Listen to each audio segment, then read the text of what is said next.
एक समय का बात है। एक आदमी ट्रेन से कहीं जा रहा था। उसके पास कीमती हीरो की पोटली थी। उस आदमी को 2 दिन और 2 रात ट्रेन में गुजारने थे, क्योंकि उतना उसको सफर करना था और उसे कहीं पहुंचना था। सफर के पहले ही दिन एक चोर की नजर उस आदमी के हीरो की पोटल पर पड़ गई। अब चोर ने दिमाग लगाया और एक बड़ा सा बैग लेकर उसे आदमी के पास जाकर बैठ गया और उस आदमी से मीठी मीठी बातें करने लगा। चोर ने सोचा कि रात में जब सब सो जाएंगे तो मैं चुपके से उठकर उन हीरे को चुरा लूंगा। यह सोचकर चोर बड़ा ही खुश होने लगा। जब शाम का वक्त हुआ, 7 या 8 बज रहे थे, तब चोर सो गया, क्योंकि उसे रात में जागना था और हीरे चुराने थे, इसीलिए वो जल्दी से सो गया।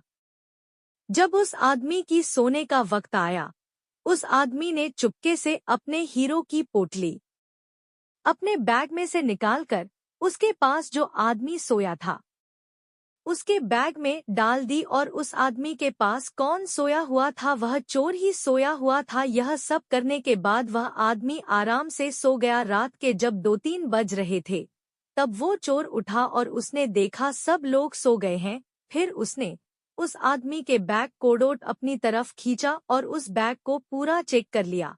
उस बैग में कुछ नहीं मिला। वह परेशान हो गया। सारी रात उसे आदमी के बैग को चेक करने के बाद जब उसे कुछ ना मिला, तब उसने देखा कि सुबह के 4 रहे थे। तब वह सो गया। उसके सोने के बाद वह आदमी उठा। उसने अपने हीरो की पोटली उस चोर की बैग से निकालकर अपने बैग में वापस रख ली। जब सुबह हुई और वो चोर सोकर उठा, उसने देखा कि हीरो की पोटली तो उस आदमी के पास ही है। उसे लगा कि रात मैंने कुछ गड़बड़ की है। शायद उस आदमी के बैग को अच्छे से चेक नहीं किया। उसने फिर से प्लान बनाया कि इस रात बैग को अच्छे से चेक करना पड़ेगा। वह चोर फिर से शाम होती ही 7 बजे जल्दी से सो गया और उस आदमी ने फिर से अपने हीरो की पोटली को अपने बैग से निकालकर उस चोर के बैग में डाल दी। चोर रात में फिर से उठा, उस आदमी के बैग को खींचा, फिर से ढूंढने लगा, लेकिन हीरे नहीं मिले।